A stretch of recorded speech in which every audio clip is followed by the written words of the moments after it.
Hello friends, welcome back. Today in this video we'll be studying about the next part of cost of capital, that is cost of equity capital.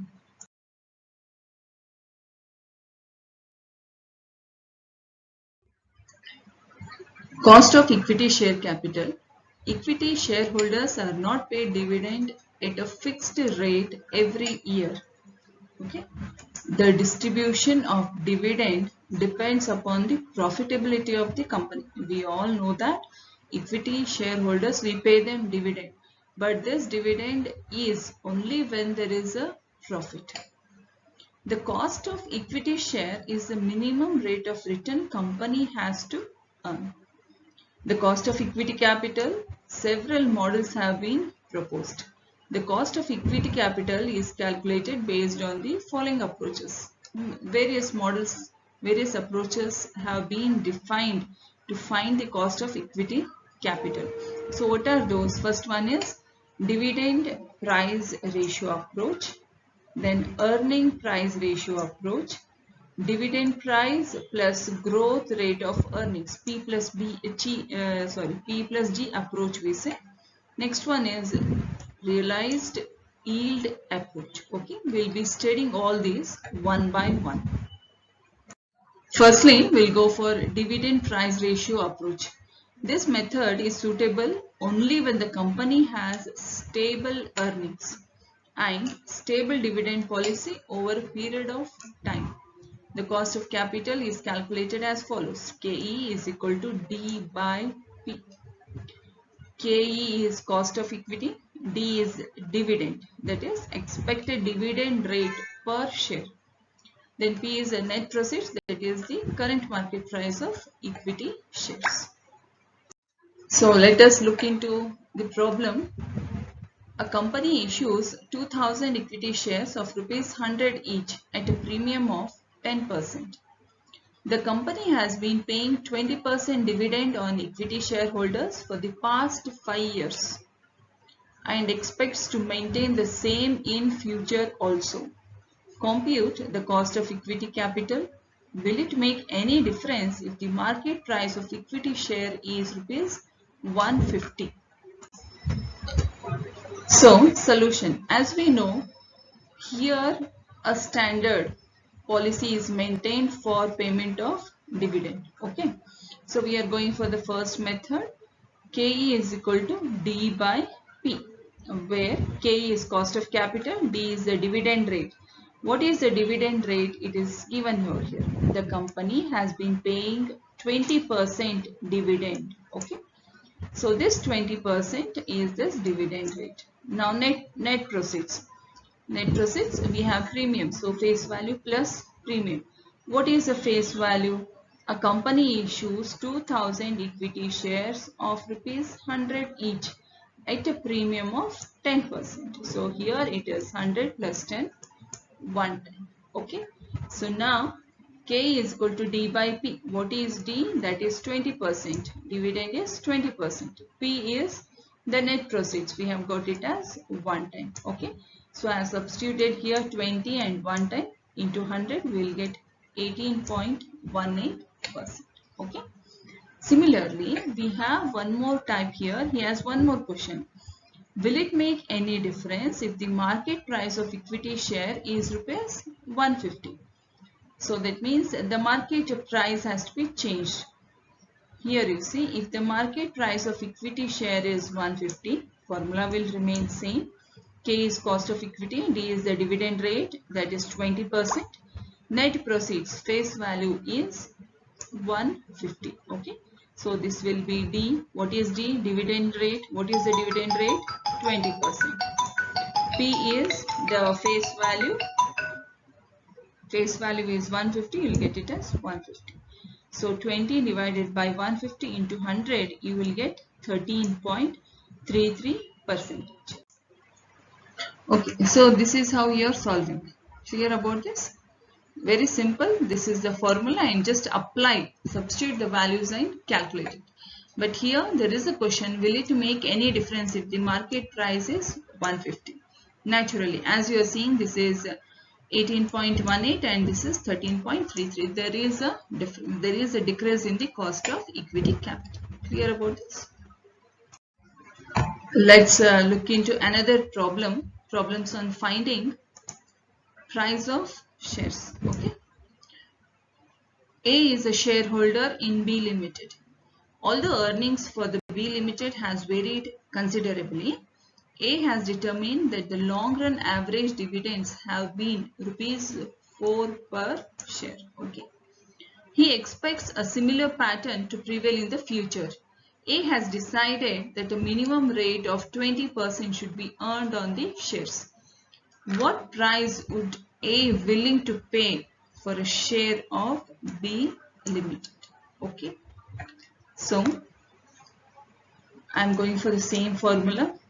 What all we know over here? We know 4 per share. What is this 4? This is the dividend per share. Dividend 4 per share. So as per this KE by P, cost dividend per share you have ₹4. Okay. Now he expects a similar pattern to prevail in the future. He has decided that a minimum rate of 20% should be earned on the shares. 20% to be earned on shares, that is cost of equity 20%. Okay. Now what we have to find? We have to find the price of the share, that is the net proceeds.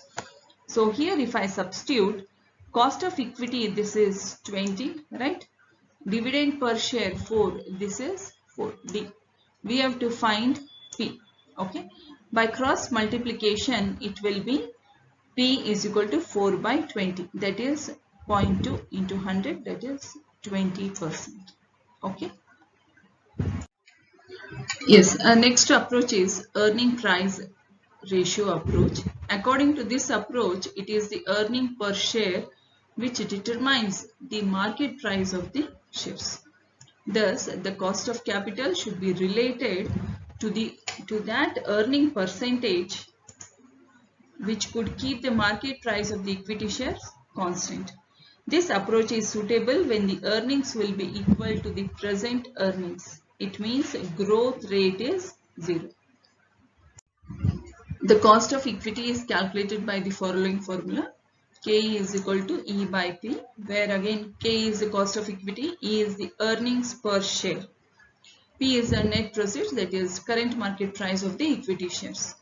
Where the cost of existing capital is to be calculated, K is equal to EPS divided by MP, that is earning per share divided by market value of the shares. Let's look into a problem. The earning per share EPS is ₹10 and the current market price is ₹100. Find the cost of equity capital. So as we all know, K is equal to E by P. What is E? Earnings per share. What is that earning per share? ₹10, clearly given. And P is the market price. So market price is ₹100. So K is equal to 10 by 100 into 100. You will get it as 10. So the cost of equity is 10%. Very simple. So another problem. A company is considering expenditure of ₹70 lakhs for expanding its operations. The following information provides the number of existing equity shares is 10 lakhs. Market value of the existing share is ₹60. Net earnings is ₹80 lakhs. Compute the cost of existing equity share capital and a new equity share capital, assuming that new share will be issued at a price of 52 per share and the cost of new issue will be ₹2 per share. Okay. So here the cost of existing capital, is equal to EPS divided by market price per share. So calculation of EPS, you should know what is EPS first of all. So EPS is equal to net earnings divided by number of equity share. We all know that and it has been calculated also. Net earnings available to equity shareholders divided by number of equity shareholders, we will get EPS. So in this EPS, what do you have? Net earnings. So here it is very clearly given, net earnings is equal to rupees 80 lakhs. Clear? So this 80 lakhs is your net earnings that is brought over here. Clear? This is 80 lakhs. Divided by what? Number of equity shares. So where are these equity shares? Number of equity shares, 10 lakhs. So this 10 lakhs I have taken over here. So 80 lakhs divided by 10 lakhs, you will get EPS. What is that? Rupees 8 per share is the EPS. Clear about this? So continuing the problem, we have found EPS. We have got rupees 8 as our EPS. So now we'll find the cost of existing equity capital. Cost of existing equity capital's formula will remain same. KE is equal to E by P. Okay. So E, this is rupees 8 earning per share we have got. Rupees 60 is our net proceeds. I have just copied the problem over here. You can see the market value of share, existing share is rupees 60. That 60 I have taken over here. This is the existing price of the share. So 8 by 60 into 100, you will get it as 13.33. This is the cost of equity capital existing. Now we will find out the cost of new equity capital. In the new equity capital, formula will remain same. K is equal to E by P. Now cost of capital is the earning per share. This will remain same. Rupees 8 what we have got earlier in the last slide. P is the net proceeds. Net proceeds is price minus cost of new share. Why we have here cost? You see, share will be issued at a price of rupees 52 per share, and the cost of new issue will be rupees 2 per share. So 52 minus 2, you are reducing the flotation cost. You will get rupees 50. So EPS is 8 and the cost of new equity share is rupees 50 into 100. You will get it as 16. So cost of equity capital is 16% and the cost of existing capital is 13%. All of you are clear with this? Okay. We'll go for the next approach. Dividend or price plus growth rate of earning approach, D by P plus Q. This approach emphasizes what the investors actually receive as dividend plus the rate growth, G in dividend. The growth rate in dividend is assumed to be equal to the growth rate in EPS, earnings per share. The earning per share increases at the rate of 20% per share. The dividend price per share and the market price per share will also increase at the rate of 20%. This method is based on dividends and growth rate. Okay, that's why it is called as dividend or price plus growth rate of earning approach. Okay, we'll see some problems on this. So formula for calculating cost of equity capital under this growth approach is KE is equal to D by P plus G. This is the extra part, growth rate we are adding. So KE as usual is cost of equity capital. D is the expected dividend per share. Okay. P is the net proceeds and G is the rate of growth in dividends or growth rate in EPS. Yeah, there is one more formula, that is in case of cost of existing equity share capital, instead of net proceeds we'll be taking over here MP, that is the market price per share. You see, in case of cost of existing equity share capital to be calculated, the P should be replaced by MP. Okay, so the formula will be K is equal to D by MP plus G. Everything will remain same except for this MP, that is the current market price per share. This is changed by net proceeds. Earlier we had P, net proceeds, now we have MP. We'll go for a problem here. The current market price of an equity share of the company is rupees 80. Okay, face value is rupees 10. The current dividend per share is rupees 5. In case of the dividends are expected to grow at the rate of 9%. Okay, calculate cost of equity capital. So now we'll go for this formula, K is equal to D by MP plus G, because we know the market price. Now K is the cost of equity capital, D is the dividend rate. What is the dividend? Rupees 5, given very clearly over here. This is the dividend. Now MP is the current market price of shares, rupees 80 per share, very clearly given, rupees 80 per share. Okay. Then rate of growth in dividends is 9%. It is 9%. So as all are in rupees, I have converted this percentage as 0.09. Now KE is equal to, it's a mistake, it should be KE. Okay. K is equal to 5 by 80. What is 5D? Okay. Dividend is 5 and 80 is the market price we have taken per share plus 0.09. So this will be 5 by 80 is 0.0625 plus 0.09. So you will get, when you add this, you will get 0.1525. Okay, into 100 you will get 15.25. The cost of equity capital is 15.25. Clear? So let's do some work. I have given two problems, problem 35 and 36. I want you all to do these problems. Okay. If you want a clear cut of this, this is actually the illustration 35, illustration 36, or you can also go to the PPT and you will find it. So let us go for cost of retained earnings. Undistributed profits are called retained earnings. We all know that. Profit part, when you keep some of the profit part, we call it as retained earnings. There are many reasons why do we save our profits. Okay, it may be required for expansion, for a new venture or anything. That is retained earnings. Retained earnings are the sacrifices of equity shareholders. Naturally, if retained earnings are not distributed, that profit would have been divided as dividend to the equity shareholders.